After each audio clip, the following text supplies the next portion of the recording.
या म्हाताऱ्याला अडवून दाखवाच असं म्हणत महेश मांजरेकर यांचा जुनं फर्निचर हा चित्रपट 26 एप्रिल रोजी चित्रपटगृहामध्ये प्रदर्शित झाला।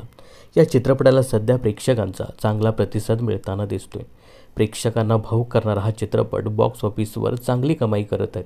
चित्रपटाने 3 दिवसात कोटीची कमाई केली याचे आकडे सध्या समोर आले आहेत। तर जुनं फर्निचर या म्हाताऱ्याला अडवून दाखवा हा चित्रपट ज्येष्ठ नागरिकांच्या अस्तित्वावर भाष्य करणारा आहे।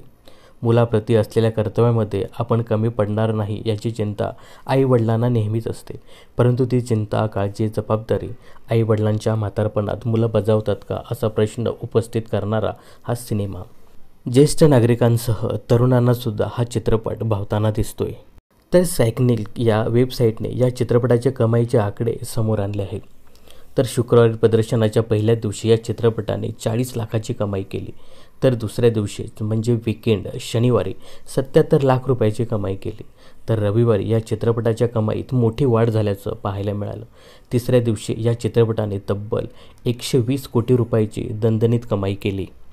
तर फक्त 3 दिवसात या चित्रपटाचं एकूण कलेक्शन आहे 2,19,00,000 रुपये एवढं। ही अंदाजे आकडेवारी असून अधिकृत आकडेवारी आपल्याला लवकर समोर येईल। दरम्यान या चित्रपटात महेश मांजरेकर हे प्रमुख भूमिकेत असून त्यांच्या साथीला मेधा मांजरेकर, भूषण प्रधान, अनुष्का दांडेकर, उपेंद्र लिमे, समीर धर्माधिकारी, डॉक्टर गिरीश ओक, विजय निकम, संतोष मिजगर, अलका परब, शरद पोंक्षे यासोबतच शिवाजी साटम अशी तगडी स्टारकास्ट असलेला हा सिनेमा आहे। गेले अनेक दिवस या चित्रपटाची जोरदार चर्चा आहे। महेश मांजरेकरांसोबतच या सिनेमातील सर्वच कलाकार या सिनेमाचं तगडं प्रमोशन करताना दिसतात। तर हा चित्रपट तुम्ही पाहिलाय का? पाहिला असेल तर कसा वाटला, कोणाचा अभिनय आवडला हे कमेंट्स करून नक्की सांगा। मनोरंजन क्षेत्रातील अशाच फिल्मी अपडेट्स जाणून घेण्यासाठी चॅनलला सबस्क्राईब आणि फॉलो करायला विसरू नका।